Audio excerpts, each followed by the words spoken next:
Ring of Pain is Humble Bundle's newest game on Nintendo Switch. This turn-based adventure roguelike card dungeon crawler lets you think on your feet as you traverse a horror, nightmare-fuel-inducing set of dungeons. The main premise is to hang in there as long as you can and let your decision-making skills guide you while you complete your progress through the ring. This card roguelike has a bit of a deck-building influence within it as well, where your armor essentially works to keep your enemies as a low threat. There's not much of a story except the disturbing imagery with grossly mutant-looking creatures lurking about. Everything has a dark and ominous undertone, where even the creatures that could be friendly towards you are always trying to trick you or deceive you.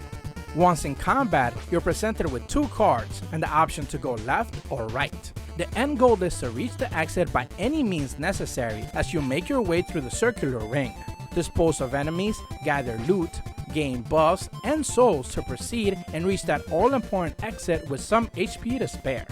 Cards can be monsters you're about to face, treasures that you can equip, and special cards to help or hinder you. If you happen to come across two enemies at the same time, the option to bypass them stealthily is available, and depending on your luck, you may be able to escape.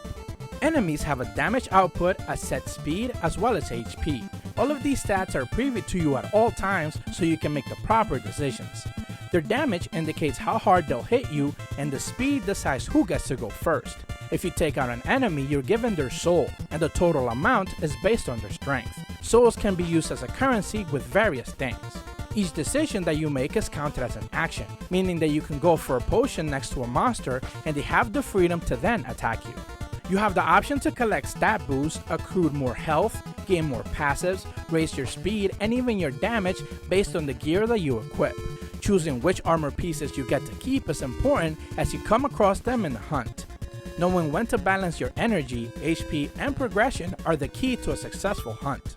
The game has a simple and clean interface that once you learn to understand, it becomes second nature and it makes battles become a breeze.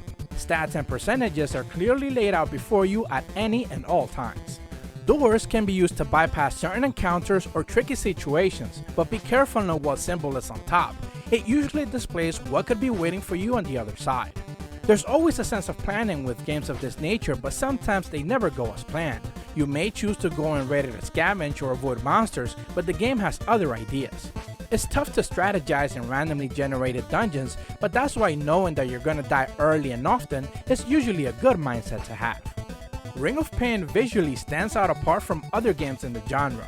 It's not reinventing the wheel, but it has enough ideas to do its very own thing and feel extremely different at times. Runs are short and rewarding, and there's always a feeling that you learned something new that you didn't know about. Nintendo Sphere gives Ring of Pain on Switch an 8.5 out of 10. If you're new to my channel, be sure to leave a like and subscribe, and as always, thank you so much for watching. See ya!